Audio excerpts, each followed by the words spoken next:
কারণ আমাদের এই সমাজ ব্যবস্থায় আসলে সবাই যে অমানুষ হয়ে বেড়ে উঠেছে এরকম তো না, কিছু মানুষও তো হয়েছে।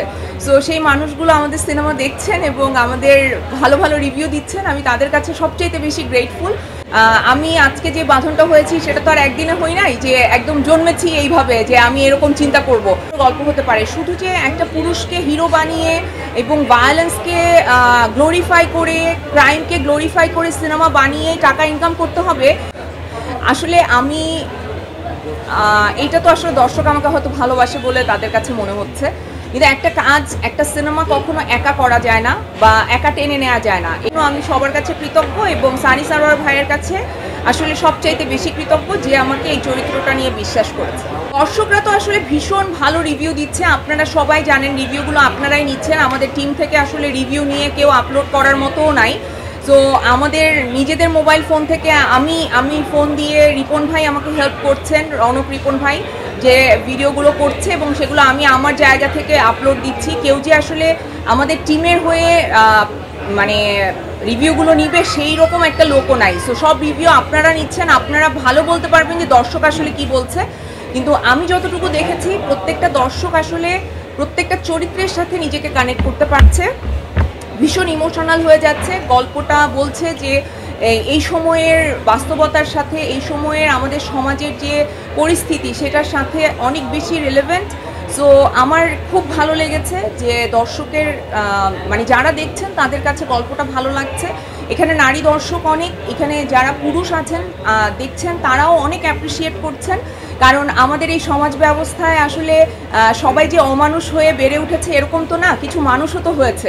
সো সেই মানুষগুলো আমাদের সিনেমা দেখছেন এবং আমাদের ভালো ভালো রিভিউ দিচ্ছেন, আমি তাদের কাছে সবচেয়ে বেশি গ্রেটফুল।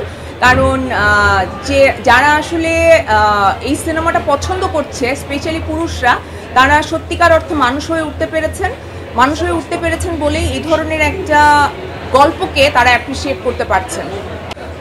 আসলে আমি এইটা তো আসলে দর্শক আমাকে হয়তো ভালোবাসে বলে তাদের কাছে মনে হচ্ছে, কিন্তু একটা কাজ, একটা সিনেমা কখনো একা করা যায় না বা একা টেনে নেওয়া যায় না। এটার পেছনে অসংখ্য মানুষের অনেক শ্রম থাকে এবং আমার টিমের যারা ছিল তারা প্রত্যেকে অসম্ভবভাবে পরিশ্রম করেছে। এবং স্পেশালি আমি আসলে ধন্যবাদ দিতে চাই সানি সারোয়ার ভাইকে এবং আমার কো অ্যাক্টরদেরকে, কারণ তারা এত ভালো অভিনেতা অভিনেত্রী, আর তার চাইতে বড় কথা এত ভালো মানুষ যে তাদের সাথে কাজ করার পর আমার এই মানে প্রমোশনের সময় বা ছবি যখন চলছে হলে তখন আমাদের মধ্যে যে একটা বন্ডিং তৈরি হয়েছে, এটা আমি সারা জীবন মনে রাখবো। মানে হয়তো আমি জানি না যে সারা জীবন তাদের সাথে আমার আর কতবার কথা হবে, কিন্তু এই সময়টা আমি সারা জীবন মনে রাখবো, বিকজ আমাদের ভিতরে এত সুন্দর একটা বন্ডিং ক্রিয়েট হয়েছে। এরকম সিনেমাও যে হতে পারে, এইটাই সানি ভাইয়ের কাছে আমি গ্রেটফুল যে এরকম সিনেমাও যে হতে পারে। এটা আমি অনেক বছর ধরে বলে যাচ্ছিলাম, যেটা আমি রেহানা যখন করেছি তখনও এটাই আমার উদ্দেশ্য ছিল যে আমাদের সোসাইটিকে এমন কিছু দেয়া চলচ্চিত্রের মাধ্যমে যেটা হয়তো সোসাইটি দেখে অভ্যস্ত না।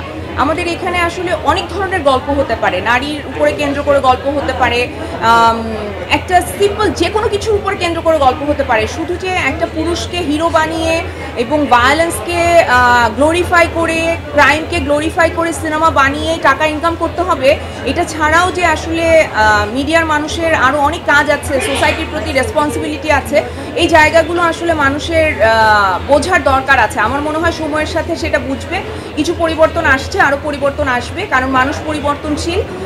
আমি আজকে যে বাঁধনটা হয়েছি সেটা তো আর একদিনে হই নাই যে একদম জন্মেছি এইভাবে যে আমি এরকম চিন্তা করব, এরকম না। আমারও নিশ্চয়ই অনেক ভুল ছিল, অনেক ভুল ধারণা নিয়ে আমি হয়তো বেড়ে উঠেছিলাম, কিন্তু আমি সময়ের সাথে নিজেকে পরিবর্তন করেছি। সো পরিবর্তন কিন্তু মানুষ চাইলেই নিজেকে করতে পারে। আর আমি আশা করব যে আমাদের মিডিয়ায় যারা প্রোগ্রেসিভ আছেন তারা ডেফিনেটলি এই ব্যাপারটা নিয়ে একটু চিন্তা করবেন।